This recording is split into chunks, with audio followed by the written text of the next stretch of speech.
Una madre negra soltera y su hijo fueron golpeados y expulsados por sus suegros hasta que un millonario los vio y cambió sus vidas para siempre.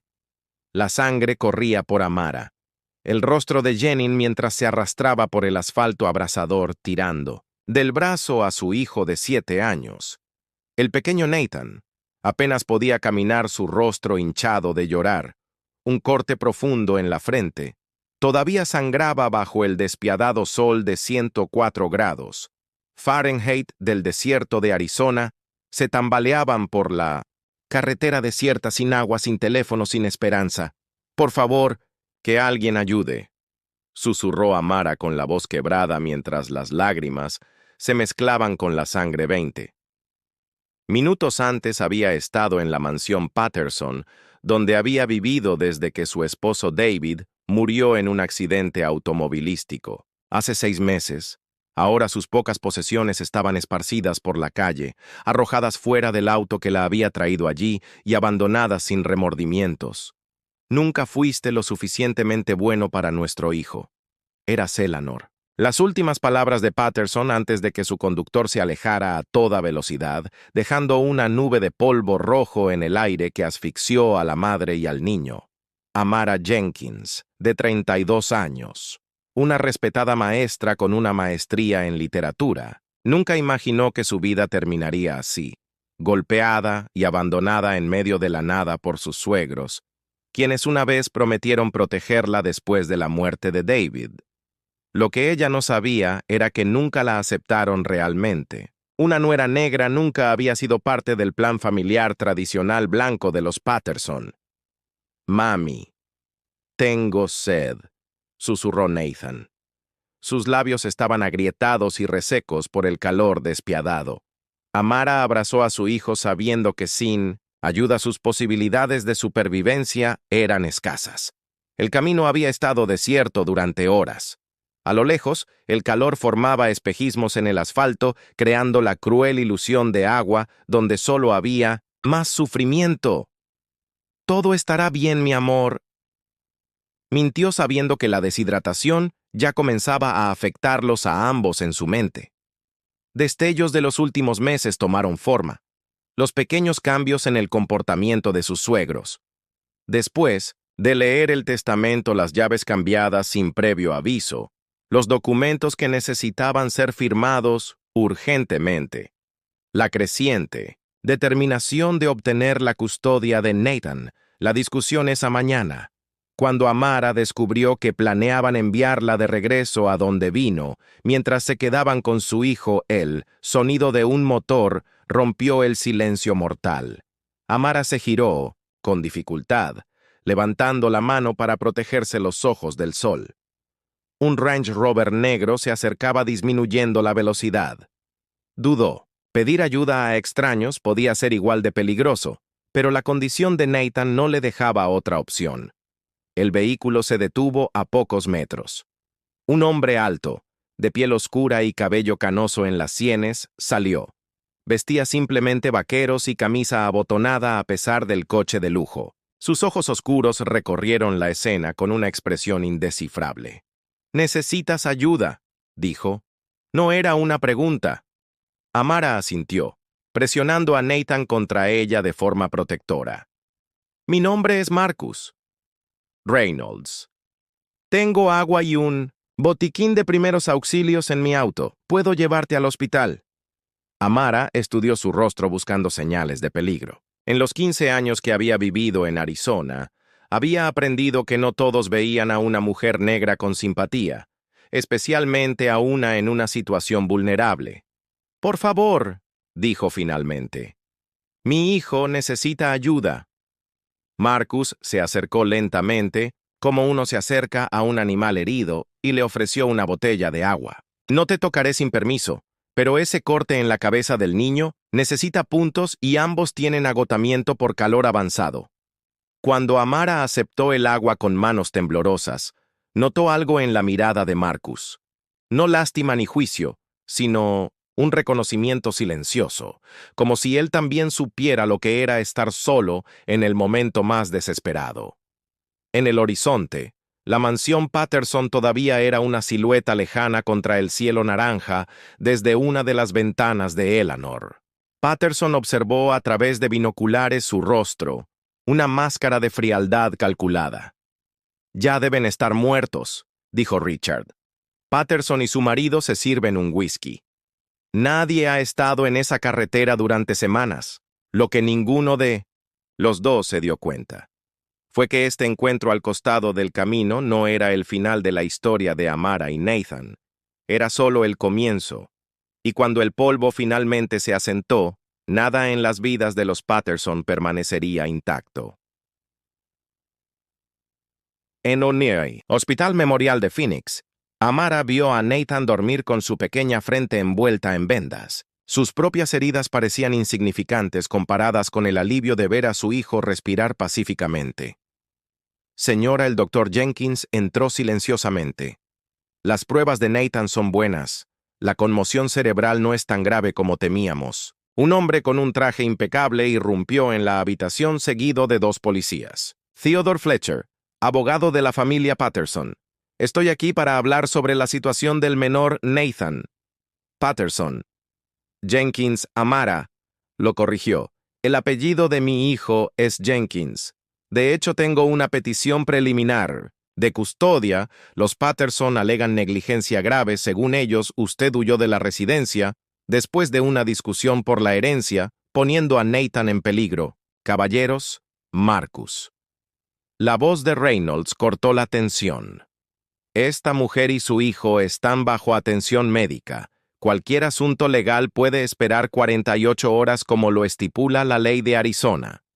Cuando todos se fueron, Amara se quedó mirando a Marcus. «¿Por qué me ayudas? Ni siquiera me conoces». «Hace 20 años nadie se detuvo a ayudar a mi hermana. Ella y mi sobrino murieron en una carretera similar a esta». Hizo una pausa. «Y por los Patterson. Richard intentó sacarme del negocio cuando me negué a vender mi patente de protector solar 3 días después, en la moderna oficina de Zoe Washington, el abogado que Marcus había contratado». Amara escuchó con incredulidad las acusaciones de los Patterson. «Alegan inestabilidad emocional y que intentaste extorsionar a la familia». Zoe, una mujer negra de 40 años con elegantes trenzas, habló sin rodeos. «También dicen que robaste joyas e inventaste una narrativa de victimización. ¿Cómo pueden tergiversarlo de esa manera? Porque tienen dinero e influencia». Eleanor.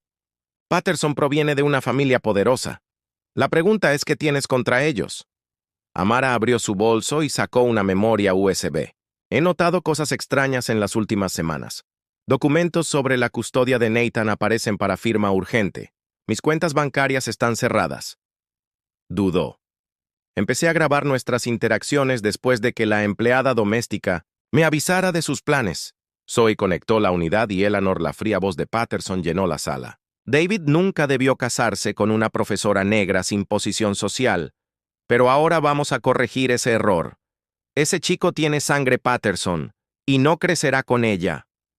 Zoe abrió los ojos de par en par al escuchar conversaciones explícitas sobre cómo deshacerse de Amara, falsificar evaluaciones psicológicas y Richard, instruyendo a su chofer para que las dejara donde nadie las encontrara fácilmente.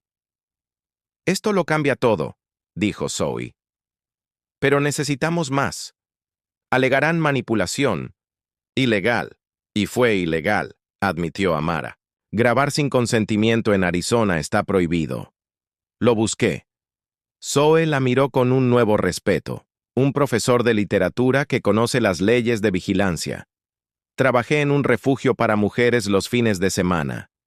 En el apartamento seguro proporcionado por Marcus, Amara pasaba sus noches recopilando meticulosamente documentos y mensajes. Carmen Díaz, la ex-ama de llaves de los Patterson, quien renunció tras presenciar el asalto, ayudó a cuidar de Nathan mientras Amara construía su caso. «Creen que estoy derrotada», dijo Amara una noche. «Creen que solo soy una mujer sin recursos, que me derrumbaré cuando me ofrezcan dinero para entregar a mi hijo». Marcus notó la transformación gradual de Amara. La frágil mujer que había rescatado estaba dando paso a una fuerza calculada. ¿Qué estás planeando?, preguntó mientras observaba sus documentos organizados. Amara levantó la vista, ahora con una mirada firme. Eleanor siempre decía que no era lo suficientemente sofisticada para ser una Patterson. Bueno, les mostraré exactamente lo que puede hacer un profesor de literatura de clase baja. En la mansión Patterson, Eleanor estaba sirviendo bebidas a la élite social de Phoenix. Esa mujer está claramente enferma mentalmente. Nathan estará donde pertenece, en cuestión de semanas. Richard mostró con orgullo una foto de Nathan, una imagen utilizada para crear la ilusión de una familia amorosa preocupada por su nieto. Lo que no se dieron cuenta fue que en ese mismo momento, Amara estaba contactando a docenas de personas que habían sido perjudicadas por los Patterson a lo largo de los años. Silenciaron a ex empleados, traicionaron a socios comerciales, maltrataron a empleados. Personas cuyas historias combinadas con la evidencia de Amara formarían una tormenta perfecta, porque a veces el arma más poderosa contra la arrogancia no es el dinero ni el poder, sino la paciencia silenciosa de alguien que ha sobrevivido observando de cerca. Mientras los Patterson celebraban su inminente victoria, cada uno de sus movimientos era documentado por una creciente red de aliados unidos por la justicia. Imagina su sorpresa, le susurró Amara al dormido Nathan, cuando descubren que la misma mujer que dejaron morir en el desierto no solo sobrevivió, sino que aprendió a prosperar en las condiciones más duras, al igual que las plantas del desierto que parecen frágiles, pero tienen una fuerza inimaginable bajo la superficie. El día de la audiencia preliminar llegó como una nube de tormenta que se acumulaba en el juzgado del condado de Maricopa. El salón principal estaba lleno de caras curiosas, reporteros locales, abogados ídolos y ciudadanos atraídos por los rumores de que los poderosos Patterson enfrentarían un desafío inesperado. Eleanor y Richard Patterson entró con la confianza de quien nunca ha perdido una batalla. Eleanor, impecable con su traje gris perla, saludó discretamente al juez Lawrence Griffin, un viejo amigo de su familia durante 3 generaciones. Richard sonrió cuando vio a 2 miembros de la junta escolar entre los presentes, personas que dependían de sus donaciones anuales. Cuando Amara entró acompañada de Zoe y Marcus, Eleanor se inclinó hacia Theodore Fletcher con una sonrisa desdeñosa. «Mírala, todavía intenta parecer respetable». El juez Griffin golpeó su mazo. «Estamos aquí para considerar la petición de custodia temporal de Nathan Jenkins, presentado por el señor y la señora Patterson». Theodore Fletcher se levantó mostrando una sonrisa ensayada. «Su señoría, mis clientes son ciudadanos honrados preocupados por el bienestar de su nieto. Señora Jenkins ha demostrado inestabilidad emocional y una incapacidad para proporcionar un entorno seguro para el niño. Zoe Washington permaneció sentada, hojeando tranquilamente sus documentos. Su aparente indiferencia hizo que Eleanor frunciera el ceño. Mis clientes solicitan la custodia temporal inmediata mientras se realizan las evaluaciones psicológicas. Fletcher concluyó entregando los documentos al juez. El juez Griffin preguntó, ¿desea responder? Zoe se levantó lentamente.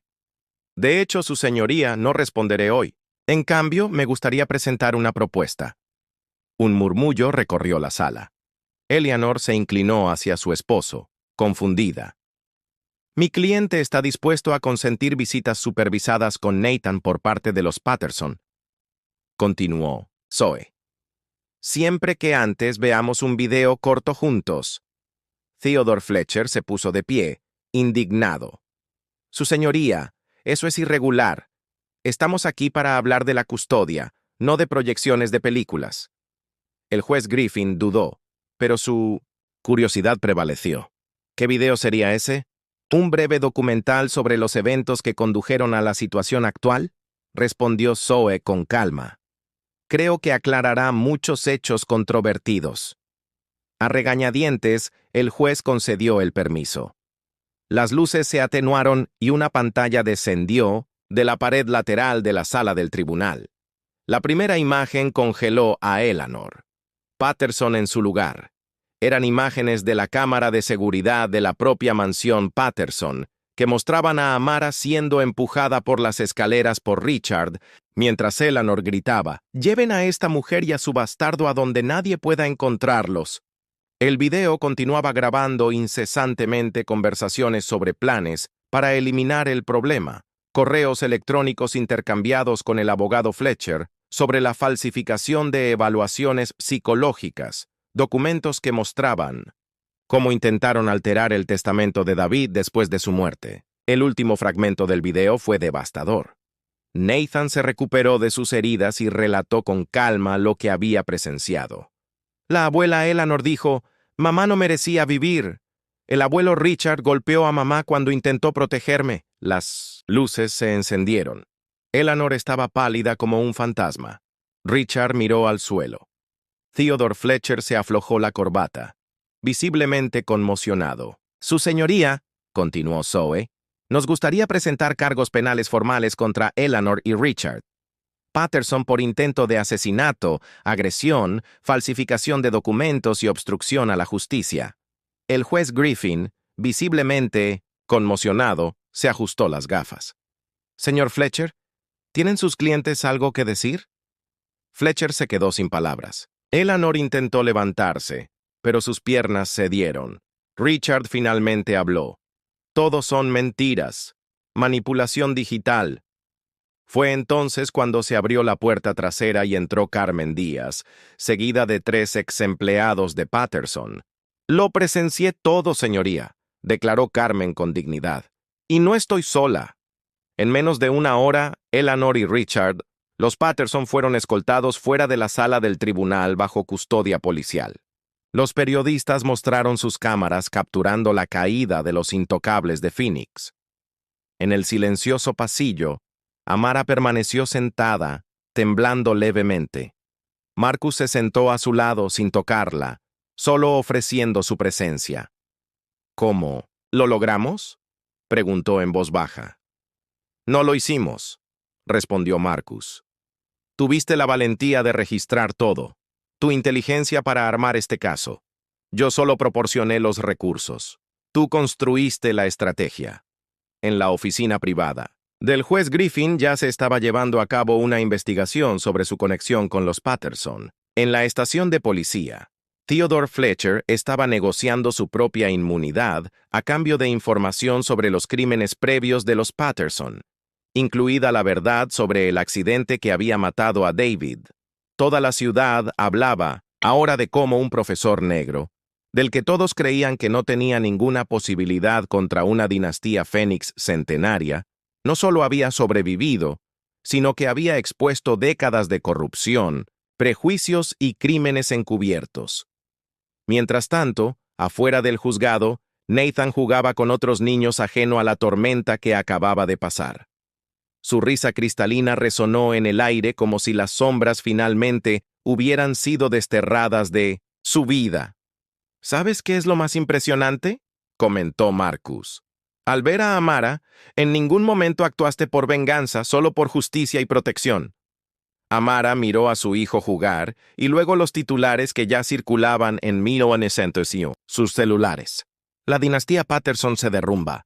Intento de asesinato expuesto por una madre soltera». «Hay 2 tipos de personas en este mundo», respondió ella suavemente. «Aquellos que creen que el poder significa aplastar a los demás, y aquellos que entienden que la verdadera fuerza es permanecer entero incluso cuando intentan destruirte». En el horizonte de Phoenix, las siluetas de los rascacielos brillaban contra el cielo naranja del atardecer, mientras un nuevo orden comenzaba a tomar forma. Los poderosos e intocables ahora miraban a su alrededor nerviosamente, preguntándose quién más guardaba secretos como Amara, quién más había sido silenciada y estaba a punto de encontrar su voz, y en el centro de esta transformación estaba una mujer que cuando fue dada por muerta bajo el abrasador sol del desierto, no solo sobrevivió, sino que aprendió a usar ese mismo sol para iluminar verdades que muchos preferirían mantener en las sombras. Han pasado 2 años desde aquel día en la corte que lo cambió todo. La mansión, que una vez perteneció a los Patterson, ahora sirve como un centro de apoyo para mujeres víctimas de violencia doméstica y prejuicio racial. Amara, vestida con un elegante traje azul marino, guió a un grupo de abogados voluntarios por los pasillos por donde una vez caminó, con miedo. Pueden estar seguros, explicó, de que cuando estas mujeres acuden a nosotros ya han escuchado un no de al menos 5 instituciones diferentes. Nuestra misión no es solo ofrecer refugio y asistencia legal, sino devolverles algo que el mundo ha tratado de robarles: la dignidad. En Richard. La antigua oficina de Patterson ahora se convirtió en una biblioteca de derecho. Nathan, de 9 años, ayudó a otros niños con sus tareas. Su talento para las matemáticas y la ciencia había florecido en su nuevo entorno escolar. Libre de la carga de ser el nieto de Patterson, ahora era simplemente el hijo de Amara. Jenkins, la mujer que convirtió la tragedia personal en una revolución social. Leonor Patterson cumplía su 3er año de prisión por intento de asesinato y conspiración. Las paredes de su celda de 3 metros cuadrados estaban decoradas solo con recortes de periódico sobre el caso que la había llevado allí. Una obsesión malsana que sus psiquiatras clasificaron como una incapacidad patológica para aceptar su propia culpa. Richard, condenado a 5 años, había envejecido décadas en pocos meses a medida que su salud se deterioraba sin los privilegios a los que estaba acostumbrado. En la sala de conferencias principal, Marcus Reynolds firmó documentos junto a Zoe Washington. La Fundación Jenkins Reynolds acaba de adquirir su 10ª propiedad, otra que se convertirá en un centro de asistencia legal para comunidades marginadas. Creo que estamos listos para expandirnos a Chicago el próximo mes, dijo Marcus. Su rostro estaba más relajado que nunca antes de conocer a Amara. Carmen Díaz, ahora directora de operaciones de la fundación, entró sonriendo. CNN acaba de confirmar que estarán aquí el jueves para su serie especial Justicia Transformativa. ¿Quieren entrevistarte? La transformación de Amara no se limitó a su trabajo. La mujer que una vez caminó con la cabeza gacha, ahora fue invitada a hablar en facultades de derecho de todo el país. Su historia inspiró leyes sobre violencia doméstica y discriminación racial en 4 estados diferentes. ¿Sabes qué? ¿Es lo que más me impresiona?, comentó Zoe una tarde mientras veían a Nathan jugar en el patio con otros niños del centro. No se trata solo de lo que has logrado, sino de cómo lo has hecho sin perder tu humanidad. Amara sonrió al ver a su hijo. He aprendido que la justicia no se trata de destruir a tus enemigos, sino de reconstruir con mayor fuerza lo que intentaron derribar. Al otro lado de la ciudad, Theodore Fletcher, el exabogado de los Patterson, ahora enseña ética legal en la Universidad de Arizona. Parte de su sentencia alternativa, después de cooperar con la investigación, sus clases siempre comenzaban con la misma frase. Aprendí de la manera más difícil que la línea entre representar a un cliente y convertirse en cómplice es más delgada de lo que pensamos. En una cálida tarde de primavera, Marcus y Amara paseaban por los jardines del centro mientras discutían planes de expansión. Su relación se había desarrollado orgánicamente, primero como aliados, luego como amigos y finalmente como socios en todo el sentido de la palabra. Convertiste la tragedia en propósito, observó Marcus. ¿Sabes cuántas vidas han cambiado porque decidiste luchar en lugar de aceptar lo que te hicieron? Amara hizo una pausa para reflexionar. A veces me pregunto qué habría pasado si no te hubieras detenido en ese camino. Habrías encontrado otro camino, respondió Marcus con convicción. La gente como tú siempre lo hace. Esa tarde llegó una carta al centro. El matasellos indicaba la Penitenciaría Estatal de Arizona. Era de Eleanor Patterson. Esperaba que me pidiera perdón, dijo Amara tras leer la carta llena de amargas acusaciones. Pero algunas personas prefieren ahogarse en el odio antes que admitir sus errores. ¿Y qué vas a hacer al respecto?, preguntó Marcus. Amara dobló la carta y la guardó en una carpeta. Úsala en mis clases de psicología para demostrar cómo el privilegio distorsiona la percepción de la realidad, dijo. Sigue pensando que la engañé, que manipulé el sistema, incapaz de aceptar que el sistema que siempre la favoreció finalmente funcionó como debía. Desde la ventana podían ver a Nathan enseñándole a una nueva niña a jugar ajedrez. Su paciencia y amabilidad eran claros reflejos de los valores que Amara había conservado incluso en los momentos más oscuros. ¿Sabes cuál es la verdadera victoria?, sonrió Amara al ver a su hijo. No es ver a los Patterson pagar por sus crímenes. Es saber que Nathan crecerá sin cargar con el peso del odio que intentaron sembrar en él. En las paredes del centro, fotos de decenas de familias que habían pasado por allí contaban historias silenciosas de transformación. En cada una se podía ver la misma mirada que ahora tenía. Amara, no la de alguien que simplemente había sobrevivido, sino la de alguien que había encontrado un propósito. En su dolor, dicen que la mejor venganza es vivir bien, concluyó Amara, acompañando a Marcus al jardín. Pero he descubierto algo aún mejor usando tu experiencia para asegurar que otros no pasen por el mismo sufrimiento. Esa tarde, llegó una carta al centro, el matasellos indicaba.